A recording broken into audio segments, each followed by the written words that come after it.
Boa noite. Boa noite. Michel Temer, novo articulador político do governo Dilma, reúne líderes da base aliada para negociar a agenda de votações. O ex-articulador Pepe Vargas anuncia a ida para o Ministério dos Direitos Humanos e depois recua. Alegando prejuízos, taxistas protestam em 4 capitais contra o aplicativo da carona remunerada. Na Operação Lava Jato, Justiça bloqueia mais de 160 milhões de reais da Queiroz Galvão. Nos Estados Unidos, policial branco mata um homem negro e reacende discussão sobre racismo no país. E nos 462 anos de Santo André, nossa equipe mostra opções de lazer da cidade.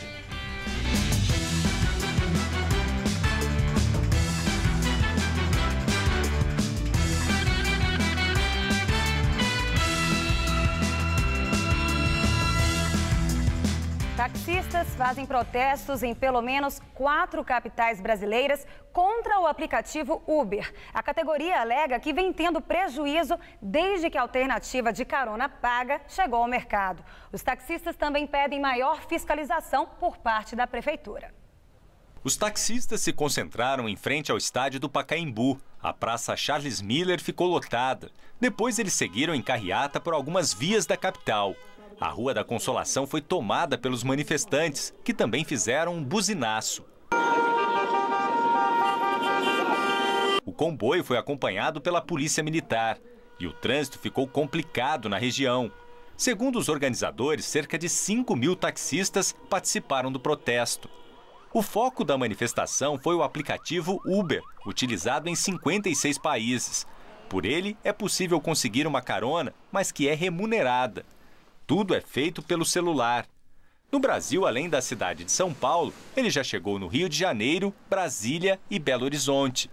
Para os taxistas, o serviço é considerado ilegal. Para eles, os motoristas que utilizam o aplicativo fazem o transporte clandestino de passageiros. Uma situação que preocupa a categoria.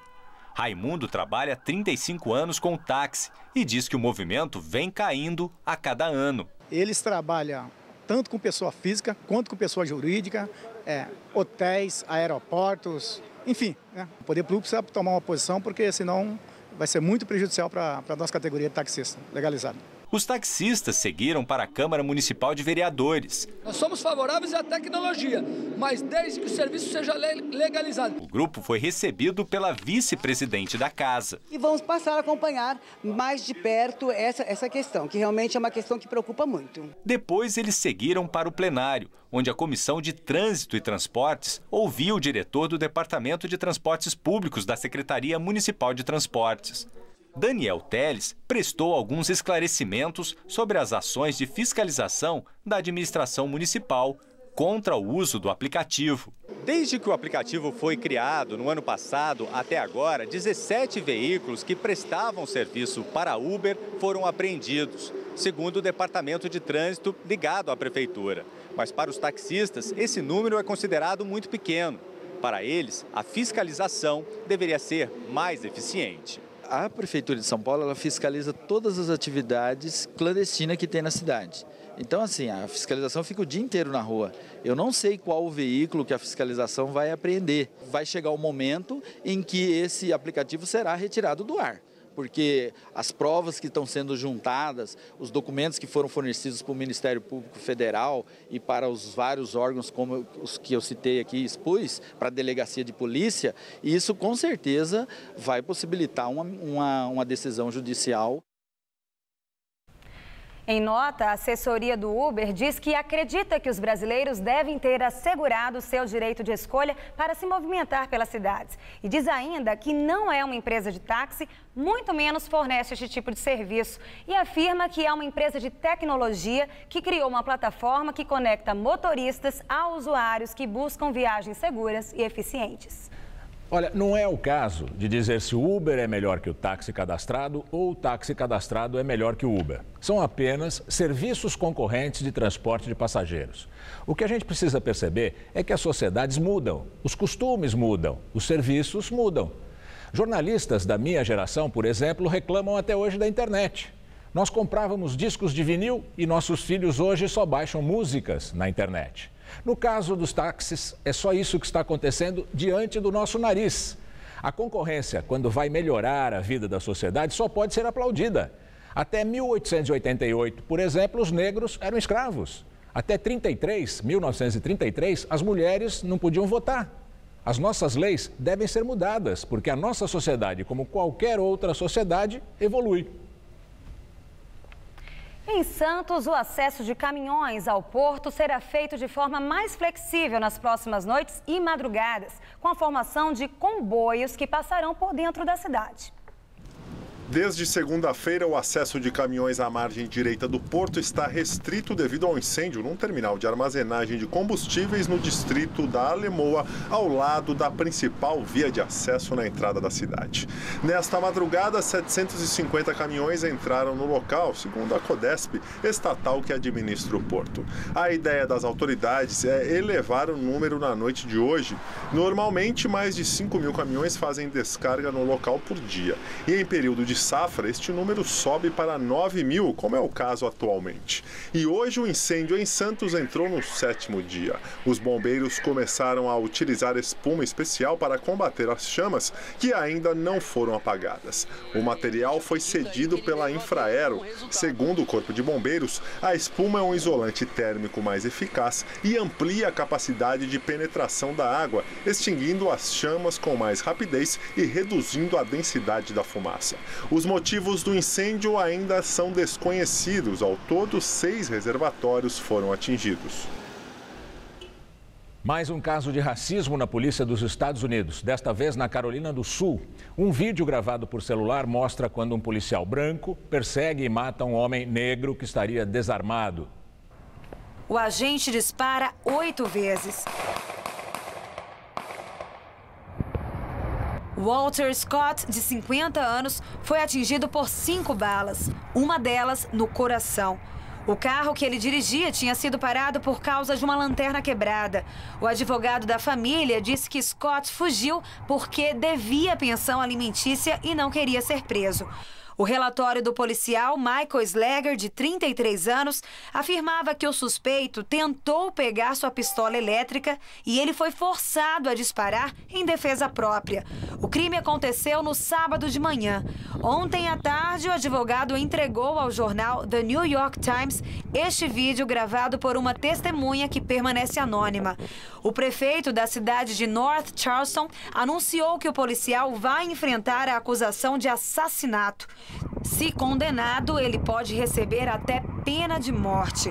No ano passado, várias mortes de homens negros por policiais brancos provocaram uma onda de protestos no país. Covardia pura, né? O chefe de polícia lá de North Charleston, essa cidade que nós vimos, anunciou que todos os policiais agora, nas ruas da cidade, vão passar a usar câmeras presas ao uniforme. Esse agente, Michael Slanger, covarde, foi demitido. A polícia também vai pagar o seguro-saúde da mulher dele, do homem que foi assassinado, que está grávida de 8 meses. E começa logo mais às 7h30 da noite, na Igreja Nossa Senhora do Brasil, a missa de 7º dia de Tomás Alckmin, filho do governador Geraldo Alckmin, que morreu em um acidente de helicóptero em Carapicuíba, na Grande São Paulo. A missa será fechada para família e amigos. Além de Tomás, outras 4 pessoas morreram no acidente na quinta-feira passada. E a Justiça Federal manda bloquear 163 milhões de reais da construtora Queiroz Galvão, que é investigada na Operação Lava Jato. A empresa iria receber esse valor do governo de Alagoas. É a primeira vez que o juiz Sérgio Moro determina o sequestro de valores de uma empresa acusada de fazer parte do esquema de corrupção envolvendo a Petrobras. Antes, a Justiça havia determinado apenas o bloqueio dos bens de executivos dessas empresas. Muitos até estão presos. E o senador Aécio Neves afirma que a presidente Dilma Rousseff criou a renúncia branca no país. Aécio, que é presidente do PSDB, falou depois do encontro da Executiva Nacional do partido em Brasília. A presidente Dilma Rousseff introduziu algo novo na vida política do Brasil, a renúncia branca. Há hoje um interventor na economia que pratica tudo aquilo que ela combateu ao longo de todo o seu primeiro mandato, agora delega a coordenação política ao vice-presidente da República, a quem ela desprezou durante todo o seu primeiro mandato. O senador Tucano aponta outra razão para o seu diagnóstico. Já é hoje refém das presidências da Câmara e do Senado na condução da agenda legislativa. E a grande pergunta que resta é que papel desempenha hoje a presidente da República. Eu acredito que praticamente nenhum mais. No primeiro ato como articulador político do governo, o vice-presidente Michel Temer se reuniu com políticos da base aliada. Segundo ele, a tendência depois da escolha dele é que as arestas do governo com o PMDB sejam aparadas. Eu tenho enfatizado que o Executivo só pode governar se tiver o apoio do Congresso Nacional, apoio no sentido político, mas também no sentido legislativo. Eles estão todos de acordo com isso. Eu tenho a impressão que qualquer divergência de PT e PMDB, e eu não é PT e PMDB que está em pauta, né? O que está em pauta é a base aliada. A base aliada toda tem que estar reunificada em torno dos projetos do governo e auxiliando os projetos do governo. De acordo com Temer, também foram discutidas as medidas de ajuste fiscal que o governo propôs para reduzir gastos e reequilibrar as contas públicas. E ontem nós havíamos ajustado, pré-ajustado, que eu traria um documento para que eles assinassem, no sentido de que as medidas do ajuste fiscal, econômico, patrocinadas pelo governo, seriam naturalmente examinadas pelo Congresso Nacional, eventualmente ajustadas pelo Congresso Nacional e, portanto, nada que importe despesa ou redução das receitas seria, neste momento, examinado. E todos assinaram sem nenhum problema. E vamos ao comentário de Josias de Souza, direto de Brasília. Ele analisa o papel de Michel Temer como novo articulador político do governo Dilma. Numa conversa que entrou pela madrugada desta quarta-feira, o vice-presidente Michel Temer contou aos principais caciques do PMDB que ele virou coordenador político do governo atendendo a um apelo dramático de Dilma Rousseff. Eliseu Padilha, do mesmo PMDB, você sabe, não aceitou a incumbência, recusou a coordenação política. E Dilma disse a Temer que ele precisava aceitar, sob pena de deixá-la muito mal. Temer tentou resistir, segundo o relato, fez os seus correligionários. Dilma insistiu e ele disse que não teve outra alternativa senão virar coordenador político do governo. No primeiro momento, esse movimento de Dilma, que o PMDB suspeita tenha sido sugerido por Lula, trouxe um certo alívio. A evolução é evidente. O coordenador de Dilma era o inexpressivo Pepe Vargas. Não se compara a Michel Temer, que preside o PMDB, já foi presidente da Câmara 3 vezes, tem bom trânsito no governo e também na oposição. Mas essa coisa toda precisa dar resultados, e de preferência precisa dar resultados rapidamente. Isso pode não ser tão simples. E se os resultados não vierem, Dilma Rousseff não vai poder demitir Michel Temer, até porque ele não assumiu ministério nenhum, e o vice-presidente da República não é demissível. Também não ficaria bem a presidente fazer com o Temer o que faz com alguns ministros que são desautorizados publicamente. Isso não terminaria bem. Em política, as pessoas às vezes dizem coisas definitivas sem definir muito bem as coisas. O que é coordenação política do governo? No modelo brasileiro, coordenação política significa trocar cargos e verbas por apoio congressual. É disso que nós estamos falando. O vice-presidente da República encostou a barriga no balcão. Ele vai oferecer para tentar obter algo em troca. Está entendido que Dilma Rousseff vai bancar os acordos que Temer fizer. E se ela não bancar, bem, aí, meus amigos, o inferno será o limite. É preciso recordar que nós estamos falando de um governo que ainda nem completou 100 dias. Boa noite. A empresa holandesa SBM Offshore aceitou indenizar a Petrobras em 1 bilhão e 700 milhões de dólares, cerca de 5 bilhões e 300 milhões de reais. Essa informação foi publicada hoje no jornal Folha de São Paulo. A SBM, uma das maiores fabricantes de plataformas de petróleo e gás do mundo, confessou o pagamento de propina em troca de contratos com a Petrobras no Brasil e na África. Apesar disso, a companhia holandesa ainda não conseguiu fechar um acordo de leniência com a Controladoria Geral da União, porque o Ministério Público Federal questiona a legitimidade da CGU em fazer esse procedimento. Segundo a Folha, caso o acordo fosse firmado, a SBM pagaria imediatamente à Petrobras cerca de 40% do valor da indenização. O mercado de pets não se restringe mais a cães e gatos. Muita gente tem escolhido animais de estimação diferentes, como a coruja. Dependendo da espécie, ela pode ser facilmente domesticada. Isabela é amante dos animais e entre os vários bichos de estimação da casa, os exóticos chamam a atenção. Além de uma cobra jiboia, ela tem uma coruja da espécie Tito furcata. Owen tem 1 mês e meio e se adaptou direitinho à rotina da dona. Eu trabalho de manhã, estudo, então é muito melhor para mim ter um bicho desse, porque ele fica mais ativo à noite, né? E é o horário que eu tô aqui. A coruja dessa espécie é fácil de se domesticar e com o tempo vai ficando cada vez mais confortável com as outras pessoas e outros animais. Só que para ter uma coruja que nem o Owen é preciso seguir alguns passos. O primeiro, é claro, é saber se o animal tem um registro junto à Secretaria do Meio Ambiente.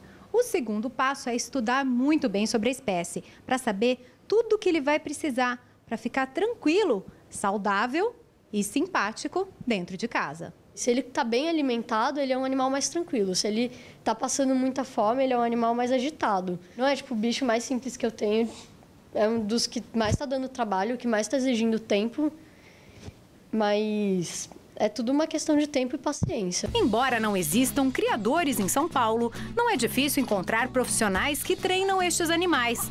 É o caso do Wagner e do mais novo integrante da turma, a coruja Gandhi, de 3 meses. Entre os cuidados diários estão 2 sessões de atividades e boa alimentação. É um rapinante e essa espécie se alimenta 90% de camundongos. Dão carne moída, dão peito de frango, achando que está dando a melhor alimentação. Filé mignon. Então não adianta dar filé mignon. Wagner também oferece treinamento para quem compra o animal. A Tito furcata é uma das 28 espécies existentes no Brasil. Vive em média 20 anos e o preço da ave em criadouros autorizados varia de R$ 1.500 a R$ 2.000. Outra dica importante é ter sempre por perto um veterinário especializado em animais silvestres. André diz que o número de clientes que têm corujas vem aumentando e alerta para os principais problemas causados pela má criação do animal. Um dos problemas também é a obesidade. Então, o animal tem que ter espaço para poder voar, para poder exercitar. E outro fator que chama muita atenção é o tipo de puleiro. Eles têm muito problema de pododermatite. São aquelas feridas embaixo da pata. E se você não tomar cuidado, você acaba machucando ali. Na hora de adquirir um animal, procurar um criador legalizado pelo IBAMA, exigir a identificação, que é no forma do anel nas aves ou de microchip, e a nota fiscal.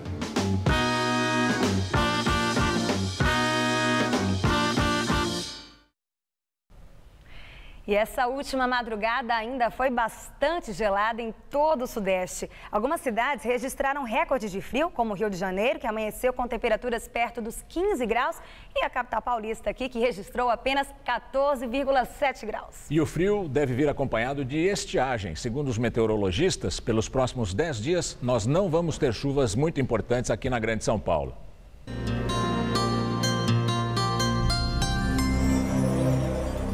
O ar frio de origem polar continua predominando sobre todo o centro-sul do país, mantendo o tempo firme e as temperaturas mais baixas, principalmente durante a madrugada. À tarde, as temperaturas já voltam a subir e chega a fazer 28 graus na capital gaúcha e 31 no Rio de Janeiro. Na metade norte do país, o calor predomina e o tempo fica mais abafado, com chuvas isoladas a partir da tarde. Em Salvador, a frente fria que provocou muita chuva nessa quarta-feira vai continuar atuando nos próximos dias, deixando o tempo bastante fechado. No estado de São Paulo, apesar do friozinho da noite, o sol brilha forte o dia todo e ajuda a esquentar a tarde no interior. A máxima chega aos 31 graus na cidade de Votuporanga. No norte do estado, as temperaturas chegam aos 27 graus em Franca, 28 em Barretos e aos 29 em São José do Rio Preto. Já aqui na faixa leste paulista, as baixas temperaturas da madrugada favorecem a formação de névoa nas primeiras horas do dia, mas ela logo se dissipa. Em São José dos Campos, mínima de 16 e máxima de 27 graus. Para a Grande São Paulo, ainda faz friozinho à noite. À tarde, as temperaturas sobem um pouquinho, mas não esquenta muito. Nessa madrugada, mínima de 15 e a máxima à tarde vai aos 26 graus. Na sexta-feira, esquenta um pouco mais, 27. E no final de semana, o tempo continua firme, sem nada de chuva. No sábado, mínima de 18 e máxima prevista de 27 graus. E no domingo, máxima em torno dos 26. Número de ciclistas na Faria Lima aumenta 14% em relação à última contagem realizada em 2013. O estudo é feito pela Associação de Ciclistas de São Paulo. A Bike Repórter Renata Falzoni explica como funciona o processo de contagem.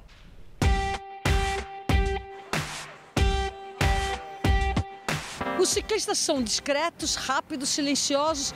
Por isso mesmo, muitas vezes, alguma estrutura cicloviária é questionada por falta de ciclistas. Devido a isso, a Ciclocidade está fazendo contagem aqui na Faria Lima com a Avenida Rebouças. A contagem tem uma função fundamental de que é mostrar que o uso tem aumentado, de que a bike tem sido usada para diversos usos e o impacto de melhoria no trânsito pode não ser estrutural para a cidade, mas vai ser sentido com certeza nos próximos anos. Em muitos lugares são usados contadores eletrônicos para justificar investimento em estrutura cicloviária.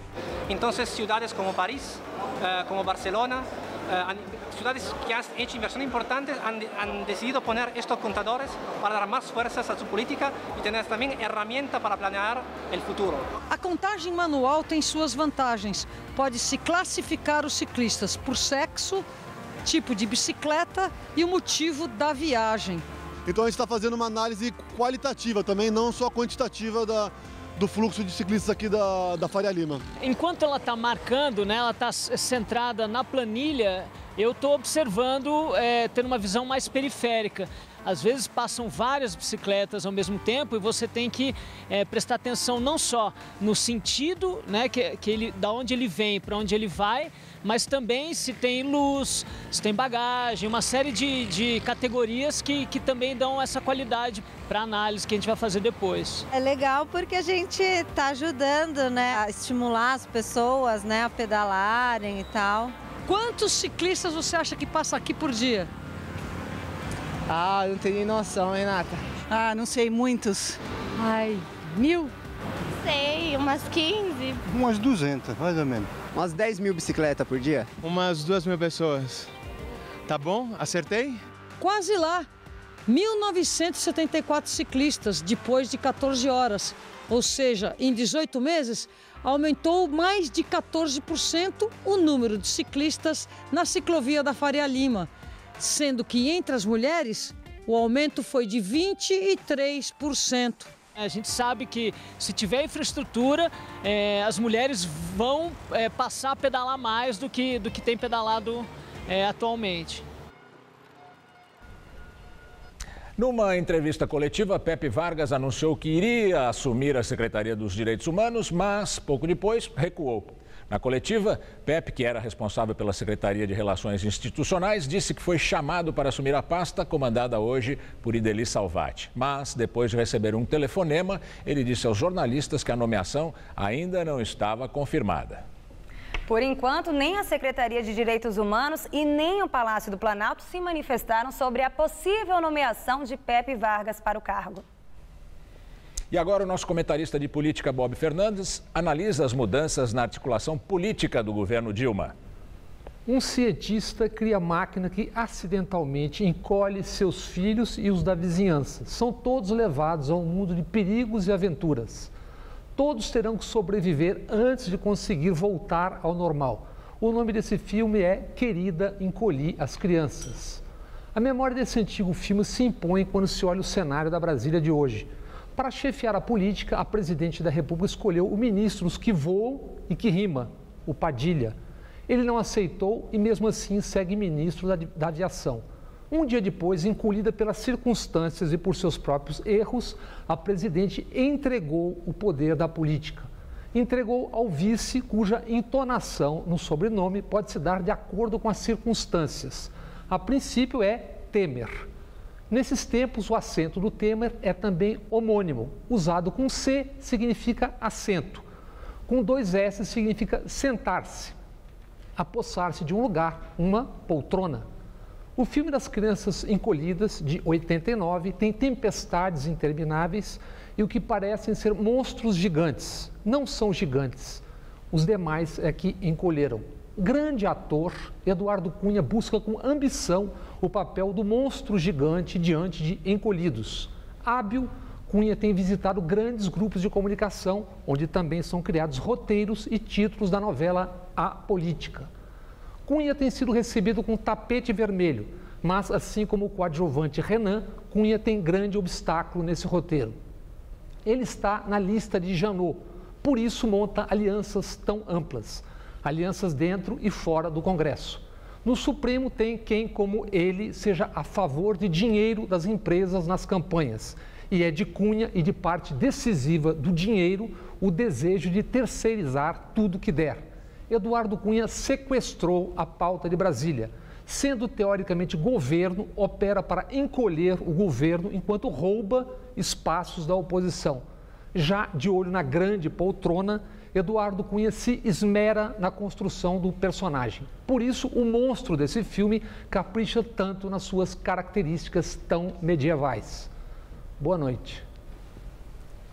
A cidade de Santo André completa hoje 462 anos e, para marcar a data, o Jornal da Gazeta mostra algumas opções de lazer do município.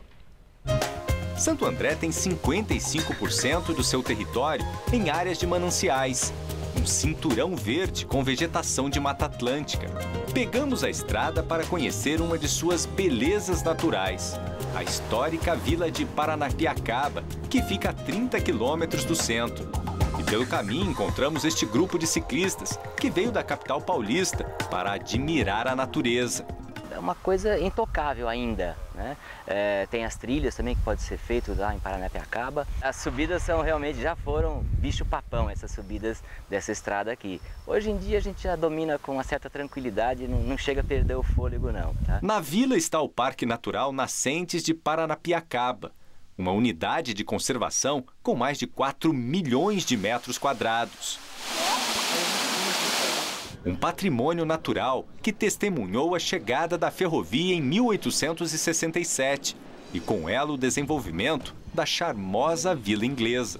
Os ingleses, né, que eram os proprietários da companhia, os concessionários da companhia, eles trazem uma tecnologia inovadora que se chama sistema funicular, que traciona os trens através de cabos de aço.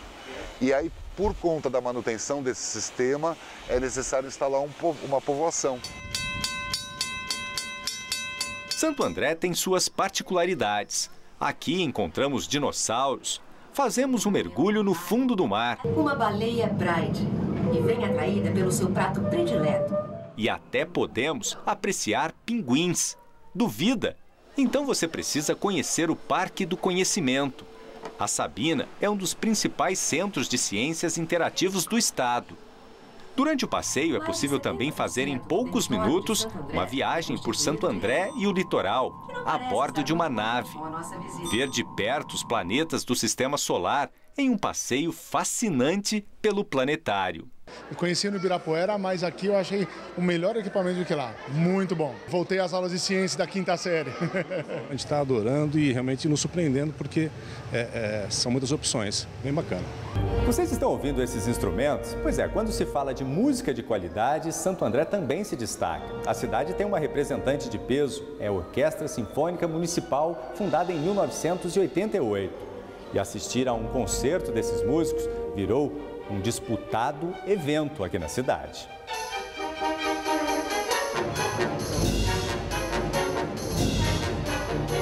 Hoje é dia de ensaio, mas quando há espetáculo, nenhum desses lugares fica vazio. Tanto que já no último concerto do ano passado, nós fizemos 2 concertos no final do ano, e para esse ano todos os espetáculos terão 2 apresentações aqui dentro do teatro, que já ficou pequeno para o tanto de público que vem visitar.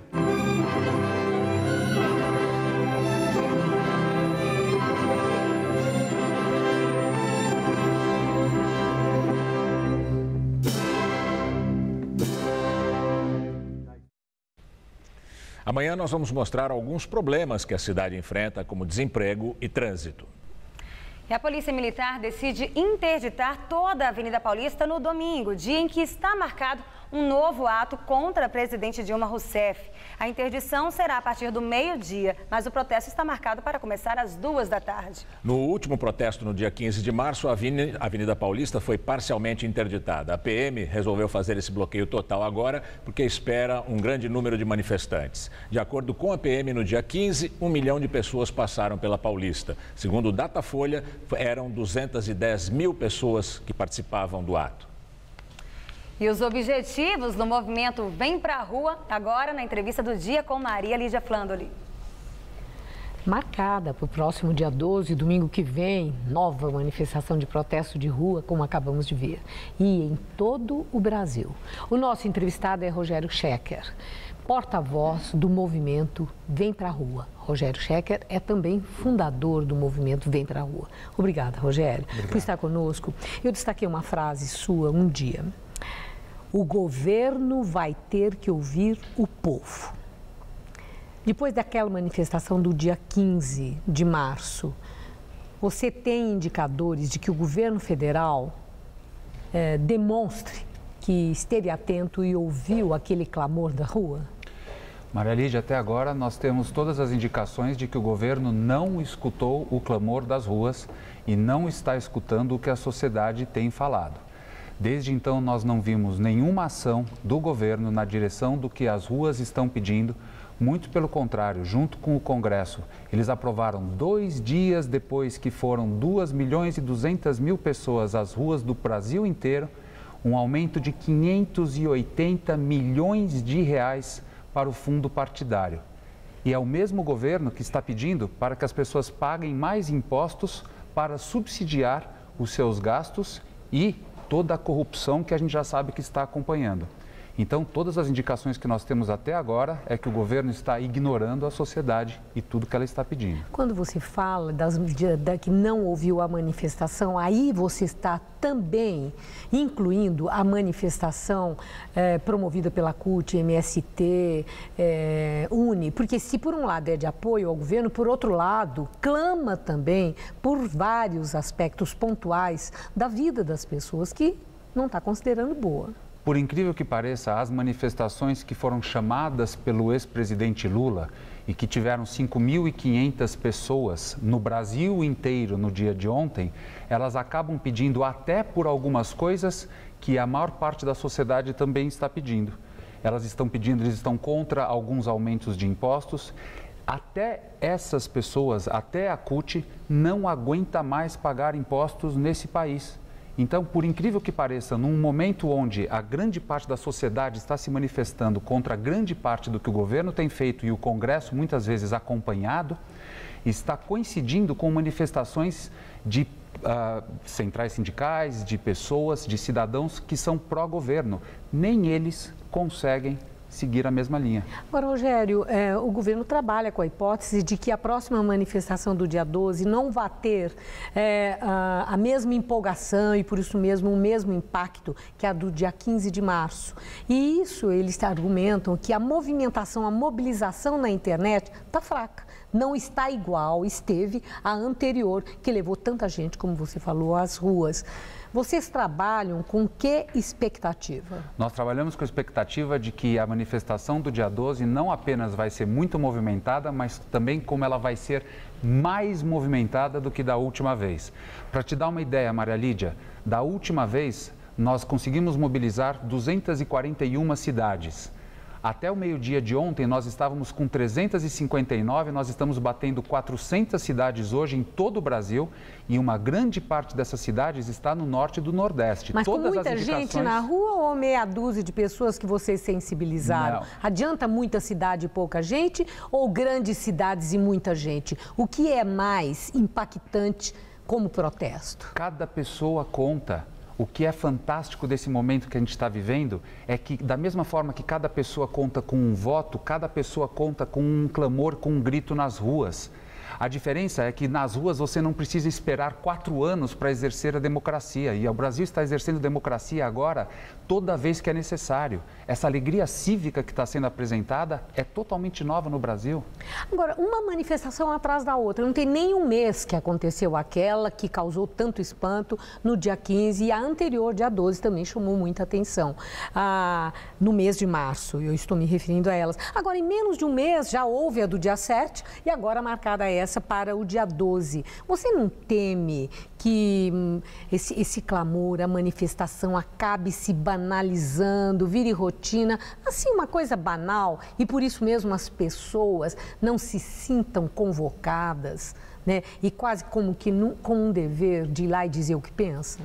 Se o nosso objetivo fosse apenas levar as pessoas para as ruas, eu poderia concordar com você. Mas o nosso objetivo não é esse. O nosso objetivo é fazer com que a voz das pessoas nas ruas seja transmitida para o Congresso, seja transmitida para o governo federal e que ela seja respondida com ações efetivas e ações de respeito com os cidadãos que estão juntos clamando. E isso, algo me diz que vai começar a acontecer a partir de agora. O movimento Vem para a Rua tem foco definido, porque são vários os movimentos que fazem a mobilização na internet e vocês têm o apoio, inclusive, do PSDB e de outros partidos. Mas o movimento Vem para a Rua, vocês têm um foco ou são vários os pontos do protesto? Vários aspectos pontuais, tudo no mesmo pacote? Então, temos que separar. Nós temos pontos principais que são a defesa de pilares democráticos, a ética na política e um Estado desinchado e eficiente. Agora, abaixo de cada um desses itens, nós temos demandas muito eficientes e muito pontuais. Por exemplo, quando nós defendemos pilares democráticos, nós não poderemos permitir a interferência de um poder no outro. E o que está acontecendo, por exemplo, agora, nos acordos de leniência que estão sendo promovidos, existe uma total mistura entre executivo e legislativo. Então, nós temos as nossas bandeiras principais e abaixo delas nós temos demandas extremamente pontuais. Isso não confunde? Isso não reduz a força do protesto em cada uma dessas questões? Afinal de contas, o que é que eles querem? Maria Lídia, existem várias estratégias que podem ser usadas. Uma delas é focar em uma e só uma coisa. E muitas pessoas estão simplesmente focando, fora Dilma, que nós defendemos também desde que seja dentro da lei. Só que a quantidade de coisas no Brasil errada é tão grande e o tamanho do desrespeito é tão grande e exercido de tantas formas diferentes que nós não podemos nos limitar a uma só demanda. Na situação de desrespeito atual, isso seria quase impossível. E quando você se refere a um fora Dilma dentro da lei, isso quer dizer que vocês impunham que bandeira? Isso significa que nós não somos a favor de nenhuma forma de golpe, nenhuma forma de intervencionismo militar e nada que não seja constitucional. As coisas têm que acontecer e vão acontecer dentro da lei em princípios republicanos nesse país. Isso é o que nós defendemos. Mas está vago. Vocês querem o quê? O impeachment? Se nós tivermos as causas jurídicas para o impeachment, e nós não somos juristas e não cabe a nós decidir se o aspecto jurídico é o que vale, nós defendemos o impeachment. Lembre-se que quem tem que aprovar esse impeachment é o Congresso. E a sociedade clamando por ele, o Congresso tem que passar a ouvir o que a sociedade está pedindo. Eu tenho entrevistado lideranças também de partidos adversários ao movimento de vocês, líderes do PT. E aqui eles dizem o seguinte, que é sim a elite branca que está envolvida nesses vários movimentos que mobilizam para o dia 15. Que são conservadores, que não aceitam a redução da desigualdade no país, a redução da miséria promovida pelos programas sociais dos governos do PT, Lula e Dilma, que não suportam aeroportos muito cheios, que os pobres tenham chegado à faculdade. Vocês, como se posicionam em relação a esse tipo de argumento?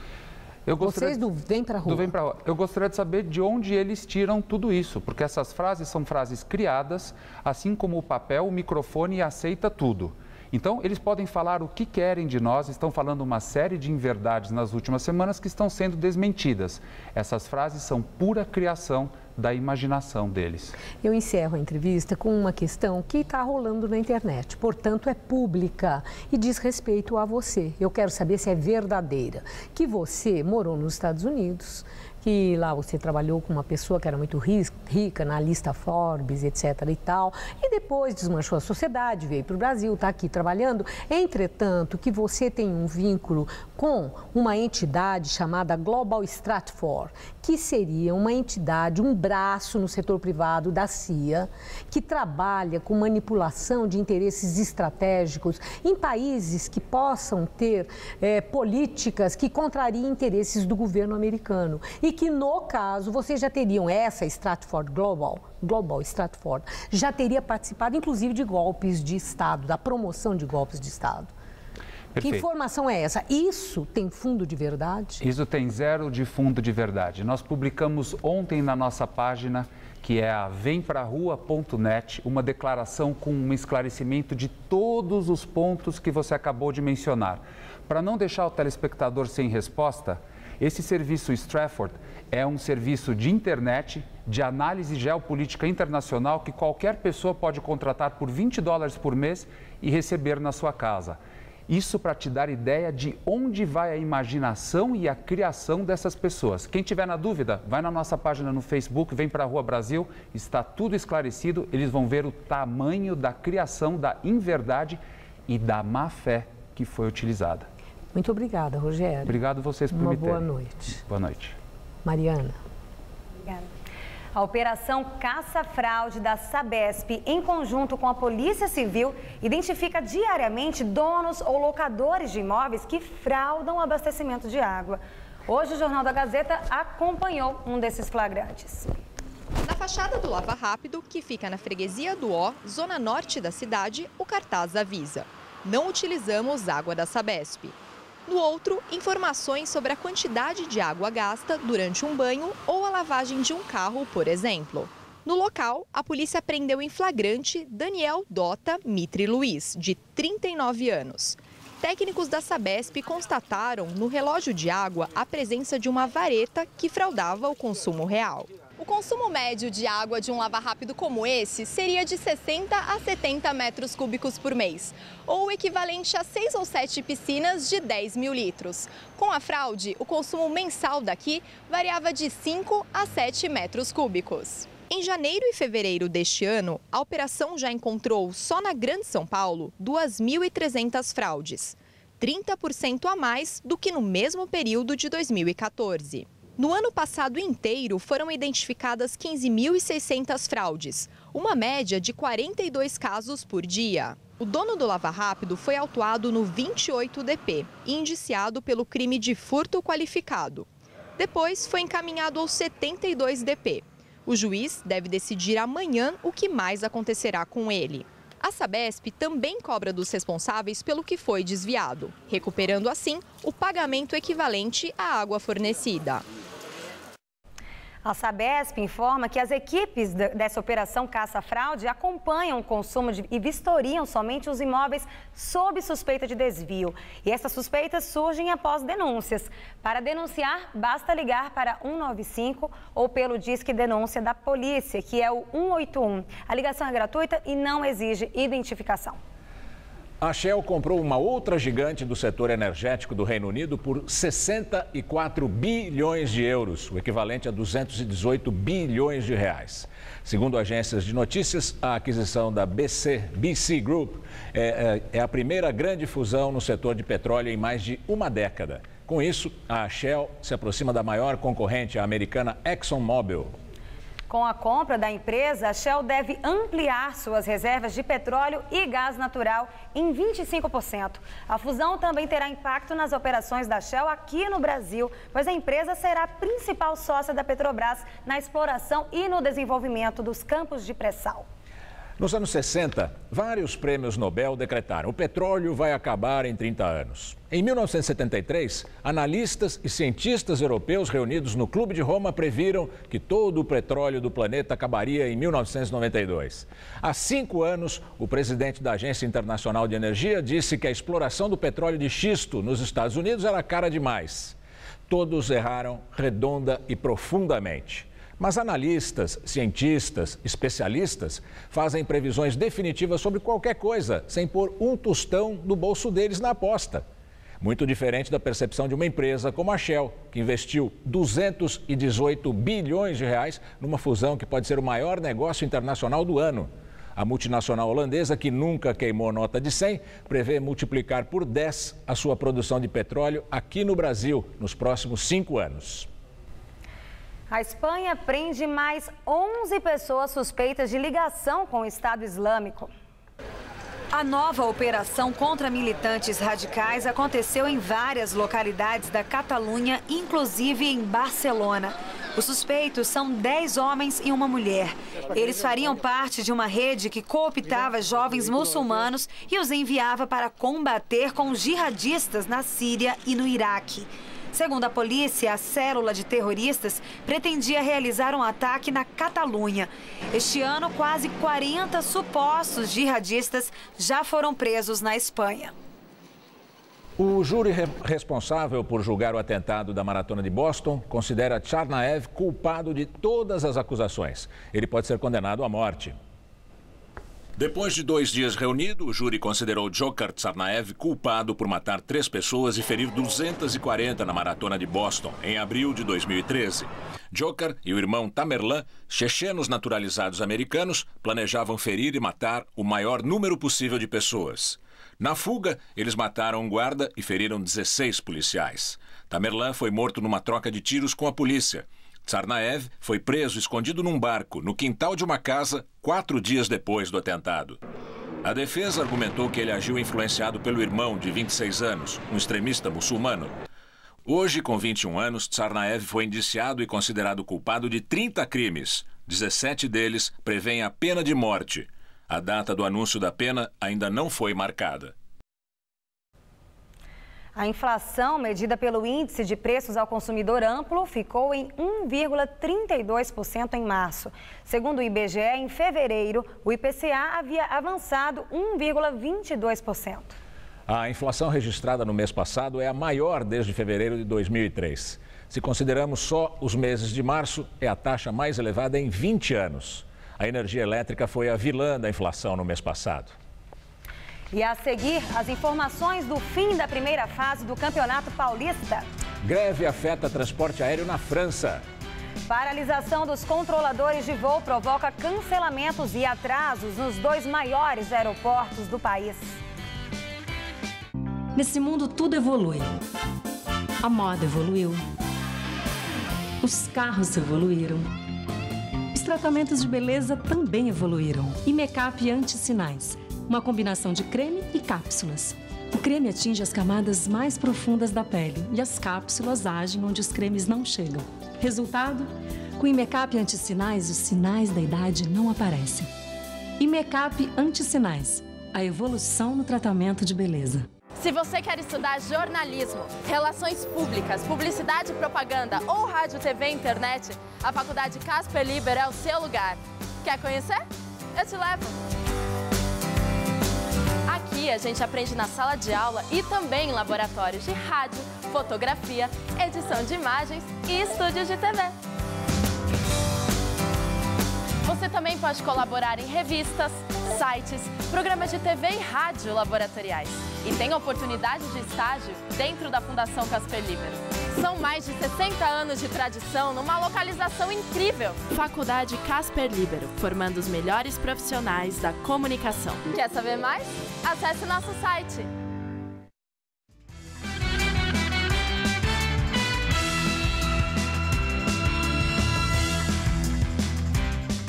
Voltamos agora com as notícias do esporte com Rodolfo Gamberini e Celso Cardoso. Termina hoje a primeira fase do Campeonato Paulista. Celso, quais são os jogos de hoje? Bom, Mojimirim e Botafogo estão jogando neste momento, mas o resultado não influi em nada na briga, na única vaga que resta na próxima fase do Campeonato Paulista, tampouco no rebaixamento. Vamos então conferir os outros jogos desta quarta-feira. Todos os outros jogos começam às 10 horas. O São Paulo recebe a Portuguesa no Morumbi, Ituano e Palmeiras jogam em Itu, em São Bernardo do Campo tem São Bernardo e Marília, Red Bull Brasil em Carolinense em Campinas, tem também Santos e Rio Claro na Vila Belmiro, Penapolense e São Bento em Penápolis, 15 de Piracicaba e Corinthians em Piracicaba, Capivariano e Ponte Preta em Capivari e o Bragantino enfrentando o Audax em Bragança Paulista. E o São Paulo vai para o jogo contra a Portuguesa com time reserva e técnico interino, Celso? Pois é, em crise, né? Com a saída de Muricy Ramalho. Mas já classificado, o auxiliar Milton Cruz optou por poupar a maioria dos titulares contra a Portuguesa e precisa vencer para escapar do rebaixamento. Nos últimos 4 jogos, 3 derrotas, apenas uma vitória. Esse é o retrospecto do São Paulo que resolveu mudar. Muricy Ramalho deixou a equipe e agora quem está no comando é um auxiliar bem conhecido do torcedor são paulino. Interinamente, quem assume a equipe do São Paulo é Milton Cruz, que fica até a diretoria contratar um novo treinador. Por isso, já no jogo de hoje contra a Portuguesa, algumas alterações devem ser feitas. Na zaga, Dória e Paulo Miranda devem começar a partida. O meio-campo deverá ser formado por Rodrigo Caio, Thiago Mendes e Hudson. Na frente, Centurion, Alexandre Pato e Jonathan Cafu. Com isso, Michel Bastos será poupado do jogo contra a Portuguesa, mas sempre quer estar em campo. Se o Milton pergunta para mim se eu poderia jogar contra a Portuguesa, me colocaria à disposição. Agora, como treinador, Milton Cruz tentará impor a mesma forma de jogar que Muricy tinha anteriormente adotado. E deu um trabalhinho mais forte ontem, hoje trabalhou um pouquinho mais taticamente com os jogadores. O Milton vai tentar impor o trabalho dele, né, da forma que ele acha melhor, para que a gente possa ir nessas partidas que ele vai comandar, fazer um bom trabalho. A conversa é sempre a mesma. Não muda. O que precisa mudar é o futebol. E tem umas coisas indefinidas no campeonato, né? Ainda nessa fase do Paulista. Tem. Se você me permite, a gente pode até falar sobre isso daqui a pouquinho, porque destacar o Corinthians, que também vai jogar com o time reserva. Ah, tá. O Corinthians enfrenta hoje o 15 Piracicaba, que sonha com a vaga para enfrentar o Santos na próxima fase. É a última vaga disponível na fase eliminatória. Já classificado, o Corinthians já pensa na Ponte Preta, seu próximo adversário. O cansaço pesou e Tite tomou uma decisão. Time alternativo logo mais em Piracicaba. E caras novas na equipe. Por exemplo, Rodrigo San na lateral esquerda e Iago completando a linha de zagueiros. Eu acho que é um jogo importante para nós, considerado o alternativo. Tanto uns para mostrar o que ainda não tinha mostrado e outros para confirmar o que tinha mostrado. Outros jogadores são mais conhecidos. Edu Dracena, Christian, Petrus e Wagner Love. Já Felipe, Emerson e Ralf ficam no banco de reservas. Melhor para Bruno Henrique, que também ganha uma chance na equipe.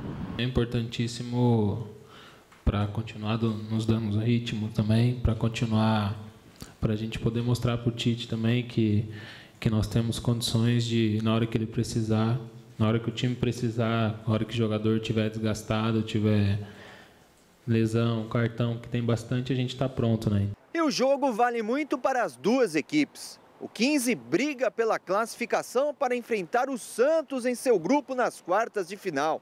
Já o Corinthians briga para ter a melhor campanha em todo o torneio. Passando de fases, poderia jogar assim a final em sua nova arena, pela primeira vez na história.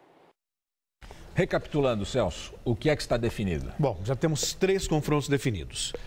Palmeiras e Botafogo, São Paulo e Red Bull, Corinthians e Ponte Preta, aí o Santos fica aguardando, pode ser 15 Piracicaba ou pode ser Penapolense. Aí uma curiosidade, se o Penapolense ganhar, disputa com o Santos provavelmente. Se perder, pode cair para a 2ª divisão.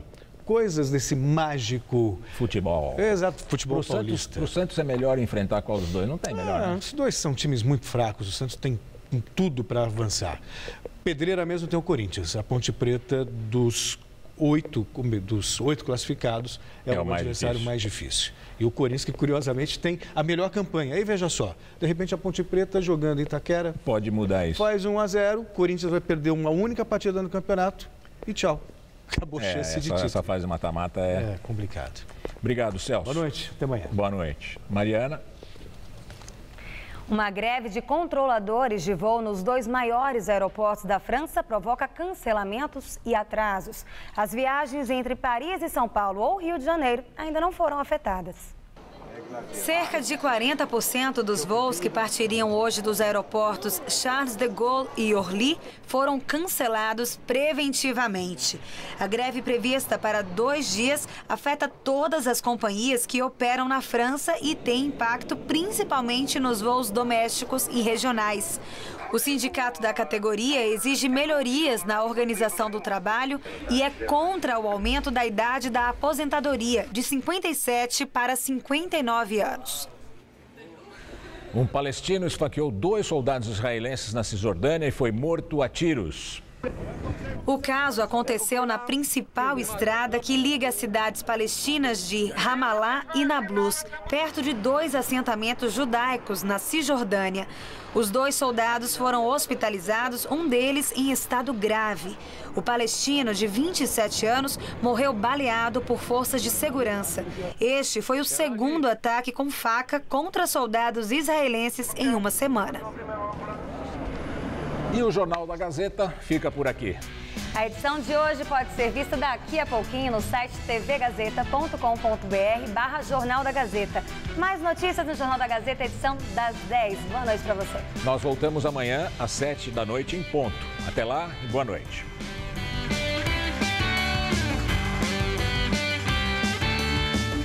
Hoje, 10h30 da noite, Zé Armando Vanucci comenta os bastidores da TV no Todo Seu.